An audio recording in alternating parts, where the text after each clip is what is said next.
Hello, I am Dr. Mary Jo Ruggieri, and I'm a holistic health professional. And welcome to Staying Well with Dr. Mary Jo. Let's talk about herbs, herbology, the benefits of herbs. Unbelievable. This next series that we are going to present to you are called Herbs for Life. And this is profound because non-invasive, they are popular, they are becoming, fashionable in many cases. No side effects. Very rare do you find any side effects with herbal medicine and herbal health care.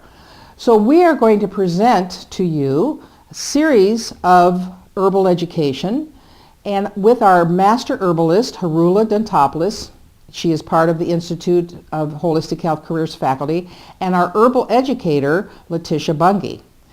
Have you wondered if you could have just even a whole idea of herbs? We're going to talk about herbs for digestion, herbs for the liver, herbs for the colon issues, anti-inflammatory, colds and immune systems. Everyone knows, I'm going to get echinacea, I'm going to get golden seal. But let's talk to the professionals about this. Herbs for the nervous system. So please enjoy the next series on Herbs for Life and Staying Well with Dr. Mary Jo. Thank you.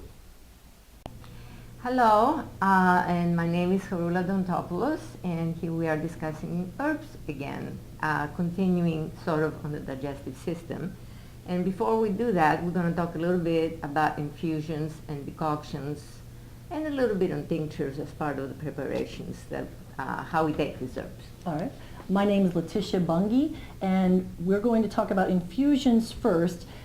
To prepare for an infusion, it's preparing aerial roots of a plant like flowers and leaves. And you basically just take a teaspoon to a tablespoon of the herb to a cup of water, and you pour boiling water over the herbs and let it sit for about 20 minutes and strain it. That's an infusion. Decoction is for harder parts like seeds, bark, the woody parts, the berries. And roots, sorry.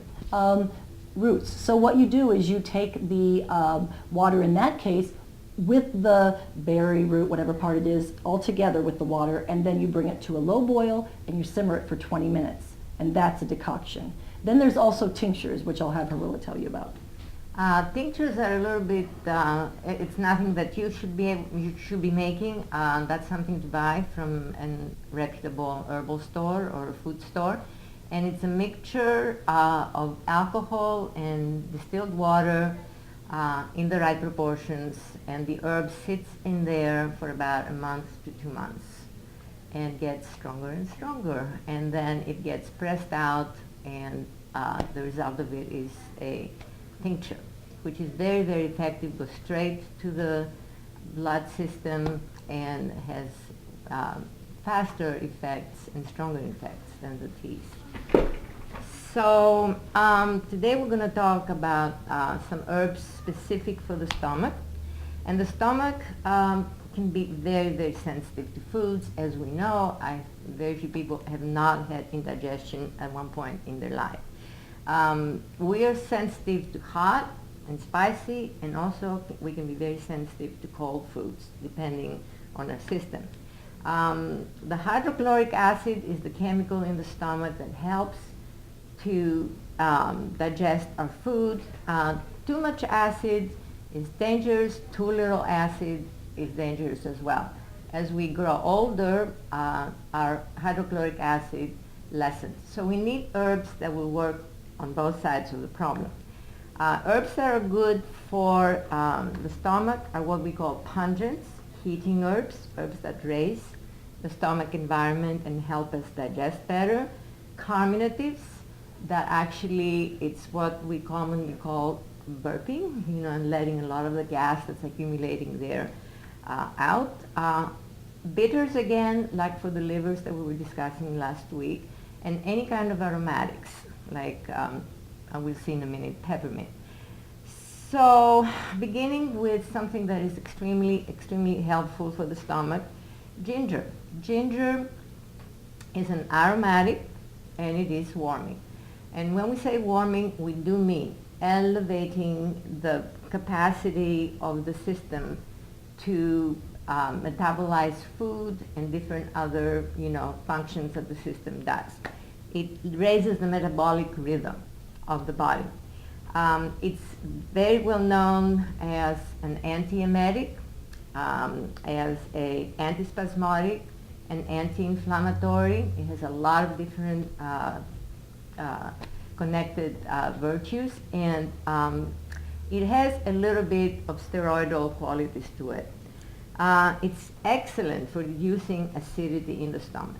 Now, is it safe for pregnant women for nausea, which is the antiemetic part? Yes, I think it's actually okay in small amounts for pregnant women, but there are better herbs for pregnant women than ginger. Okay. And when we talk about ginger in the stomach, we actually mean the dried ginger, not the fresh ginger root that you get in the stores. That is more efficient for like colds and lung conditions and stuff like that. So, but what it does, because it's slightly steroidal, it helps build up mucus in the system, which then does not allow the stomach to react nastily to the hydrochloric acid, so it protects the stomach. Peppermint, and we had some of that here somewhere. I think everybody probably knows what peppermint looks like. Peppermint is a highly aromatic, very strong, very wonderful herb. It helps to build up, stimulate the bile. It helps to stimulate our digestive juices when these are low. So it's really good for low hydrochloric conditions as well as normal. Also about peppermint, I like that it also works with headaches, which some headaches are associated with digestion. Yes, absolutely. People don't realize it's associated with Yes. digestion, but some headaches Yeah. are, and peppermint's good for that. And it is also an antiviral, so it will help with conditions like beginning ulcers in the stomach, because that is definitely a viral condition. So it has a lot of wonderful characteristics. Then we have lemon balm. That one is very relaxing, and it actually smells wonderful. Melissa, if you've seen the essential oil and heard of the essential oil, very, very valuable essential oil as well. You can smell some of these herbs as well. You can use them as essential oils. They'll help. It reduces acidity if it is too acid. And by the way, what is acid except proteins? Proteins are really highly acid.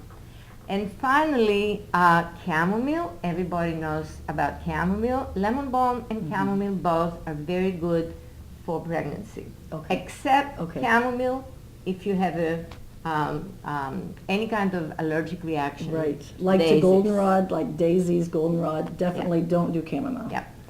So And the chamomile Sorry. is good with catnip, it's correct? good with catnip, and that also is good for mother and children together, chamomile and catnip. Or for and nursing mothers. For nursing mothers, lactating mothers, pregnancy, lactating mothers, and children. Okay.